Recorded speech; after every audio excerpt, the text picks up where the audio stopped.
Assalamualaikum warahmatullahi wabarakatuh. Waalaikumsalam warahmatullahi wabarakatuh. Bismillahirrahmanirrahim. Alhamdulillahi rabbil alamin. Wassalatu wassalamu ala sayyidina Muhammadin wa ala alihi wa sahbihi ajma'in, amma ba'd.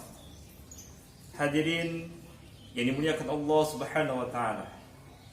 Ketika Abdullah bin Mas'ud ditanya, "Ma khairus syuhuri?" Bulan apa yang paling baik di antara 12 bulan? Beliau menjawab, "Khairus syuhuri syahrul Ramadan." Bulan yang paling baik, sebaik-baiknya bulan di antara 12 bulan itu adalah bulan suci Ramadan. Kenapa bulan Ramadan itu sangat mulia? Unzila fihil Quran. Salah satunya adalah diturunkannya Al-Quran di bulan suci Ramadan. Yang kedua, ada satu malam yang mana lebih baik daripada seribu bulan. Selain itu, bulan Ramadan ini memiliki keistimewaan. Dari malam ataupun siangnya, ini memiliki kualitas waktu yang berbeda dengan ibadah-ibadah lainnya. Yang wajib dilipatkan ganda sampai 70 kali lipat. Yang sunnah pahalanya seperti wajib. Bahkan tatkala seseorang yang berpuasa di bulan suci Ramadan, itu ada yang berkata nafasnya itu menjadi tasbih. Bahkan tidurnya orang yang berpuasa itu masih dianggap dia beribadah kepada Allah Subhanahu wa taala. Jangan sampai disalahartikan bahwasanya naumus shaim ibadah. Tidurnya orang puasa itu ibadah. Kalau orang salah mengartikan, pasti banyak orang yang tidur melulu kerjaannya ketika bulan suci Ramadan. Kenapa alasannya? Karena tidurnya ibadah. Ini salah. Yang dimaksud dengan naumus shaim ibadah, tidurnya orang puasa ini adalah ibadah. Kalau kita sholat, tidur, itu batal sholatnya. Karena misalnya dia buang angin. Kemudian, kalau misalnya Ramadan, dia berpuasa, dia tetap beribadah kepada Allah. Walaupun dia tidur, tetap pahala ibadah puasanya masih diterima oleh Allah Subhanahu wa taala. Waktu 24 jam di Ramadan ini tentu berbeda dengan di bulan-bulan lainnya. Walaupun demikian, ada dua waktu yang sangat-sangat spesial bagi orang yang berpuasa di bulan suci Ramadan. Ada dua waktu yang sangat istimewa. Tapi sayangnya apa? Kaum muslimin ini melupakannya.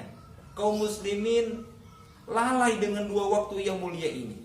Kira-kira hadirin sekalian tahu atau tidak dua waktu yang istimewa ini? Kalau tahu, alhamdulillah. Jawabannya adalah pertama waktu sahur, yang kedua adalah waktu berbuka puasa.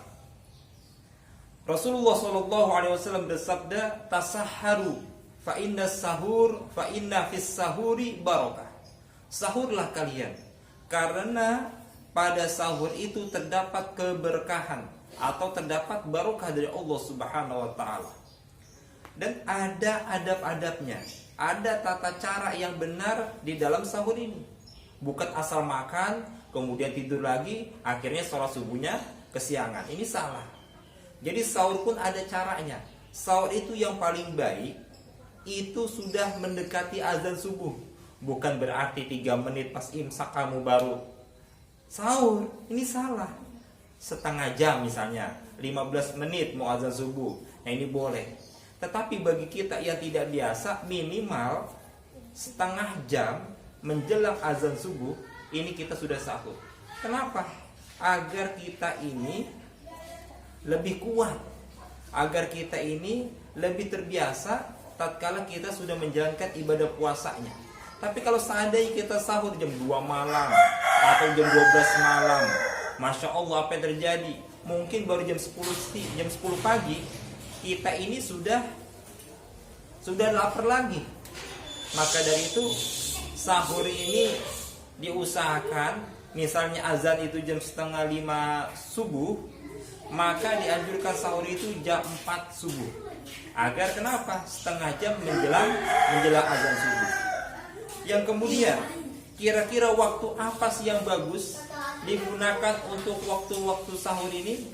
Yang pertama, yang kita gunakan adalah untuk sholat tahajud. Maka dari itu biasanya nih TV-TV di Indonesia ini mencekoki, menjejalkan kepada kita, khususnya generasi muda, supaya nonton film-film yang ketawa-ketawa, komedi-komedi yang ketawa-ketawa, sehingga mereka itu nggak fokus kepada waktu sahur yang begitu mulia. Jadi kalau seandainya kita bangun 3:30, maka usahakan kita misal sholat tahajud dulu, kemudian baru kita sahur. Tujuannya memperbanyak istighfar kepada Allah Subhanahu wa Ta'ala. Jangan sampai waktu sahur yang mulia ini lewat begitu saja, nggak ada artinya bagi kita. Bahkan salah satu ciri penduduk surga itu adalah wabil ashari hum yastaghfirun. Di waktu sahur mereka itu beristighfar kepada Allah Subhanahu wa Ta'ala. Jadi gunakanlah waktu sahur ini dengan sebaik-baiknya. Kenapa orang itu? Nah, ini saran tipsnya. Tips supaya kuat ketika menjalankan ibadah puasa. Kalau seandainya kita sahur, usahakan minumnya itu jangan air es. Usahakan minumnya air hangat. Kenapa? Karena lendir-lendir akibat kita makan, biasanya kalau orang Indonesia itu sukanya pedas-pedas, maka dengan minum air hangat itu lendirnya itu akan kebawa oleh air hangat. Tetapi kalau minumnya air dingin, mohon maaf, maka dia akan menempel terus, jadi menyebabkan seseorang itu tambah haus pagi-paginya, khususnya anak-anak. Jadi kalau minum itu diusahakan pas terakhirnya minumlah air hangat, minimal hangatnya lebih hangat daripada hangat kuku. Kemudian perbanyak istighfar, minimal astaghfirullahalazim innahu kana ghafar, agar kita menjadi salah satu ciri penduduk surganya Allah Subhanahu wa Ta'ala. Waktu sahur ada yang dikenal dengan imsak. Nah, sekarang kita bahas, kok kenapa di Indonesia 10 menit menjelang azan subuh disebutnya imsak, sedangkan imsak ini artinya menahan. Puasa secara bahasa artinya imsak. Berarti kalau kita makan di waktu imsak, berarti kita haram. Karena kenapa? Sudah masuk waktu puasa. Nah, ternyata ada satu kalimat yang dihilangkan pada kata imsak. Apa itu? Sunnah imsak. Maksudnya, tatkala 10 menit menjelang azan subuh, sebaiknya kita sudah stop. Kita sudah berhenti makan dan minum. Apalagi bagi orang tua misalnya suka ngerokok, udah stop 10 menit menjelang azan subuh. Kalau bisa anak-anak segera gosok gigi. Jadi ingat, imsak itu pengertiannya tadi sunnah imsak. Disunahkan kita untuk berhenti. Tetapi boleh kita masih makan, boleh kita masih minum. Kalau bahasa lampu lalu lintas, ada lampu merah, kuning, hijau. Nah, kalau seandainya waktu sebelum imsak, sebelum sunnah imsak, itu lampunya hijau. Kalau sudah tanda di televisi atau 10 menit menjelang azan subuh, itu lampu kuning. Berarti kita disunahkan untuk berhenti dari aktivitas makan, minum, dan sesuatu hal yang dapat membatalkan puasa. Dan kalau sudah azan subuh, memasuki waktu subuh, namanya lampu merah. Sudah haram makan apapun, minum apapun, dan hal-hal yang membatalkan puasa apabila dengan disengaja. Yang kedua, waktu yang spesial, waktu yang istimewa, yang sering dilupakan oleh kaum muslimin, yaitu waktu menjelang berbuka puasa. Ingat hadirin, waktu menjelang puasa bagi kita yang berpuasa, doa kita itu tatkala berbuka la yuraddu, tidak ditolak oleh Allah Subhanahu wa Ta'ala. Maka dari itu, ini anjuran sunnah Rasulullah SAW. Kalau kita ingin berdoa, doa kita dikabulkan oleh Allah, maka berdoalah tatkala menjelang azan maghrib. Dan ini ironisnya lagi, pasti setiap sebelum azan maghrib itu banyak tayangan-tayangan televisi yang membuat orang itu tertarik. Padahal isinya mohon maaf, itu sanda gurau, ngomongin orang, gibahin orang, yang apabila tidak ada manfaatnya bagi kita, lebih baik kita apa? Kita matikan. Banyak-banyaklah kita berdoa kepada Allah di waktu berbuka itu. Terutama apa yang dianjurkan oleh Rasulullah SAW dan para ulama-ulama soleh yang terdahulu apa? Asyhadu an la ilaha illallah, astaghfirullah, as'alukal jannata wa a'udzu bika minan nar. Artinya apa? Saya bersaksi bahwasanya tidak ada Tuhan kecuali Allah. Ini pengakuan kita kepada Allah. Yang kedua, astaghfirullah, saya memohon ampun kepada Allah. Dan yang ketiga, as'alukal jannah, ya Allah, saya minta surga kepadamu. Dan yang ketiga, aku berlindung kepadamu dari siksa api neraka. Jadi doa ini ada 4 isinya. 2 untuk Allah, 2-nya untuk kita. Oleh sebab itu hadirin sekalian, ini perlu diingat, bukan hanya diri kita, tetapi keluarga kita. Kalau kita selaku anak, kita ingatkan orang tua kita. Kalau kita selaku orang tua, kita ingatkan anak-anak kita. Menjelang azan maghrib, kita sudah kumpul bersama keluarga kita, kita panjatkan doa kepada Allah Subhanahu wa taala.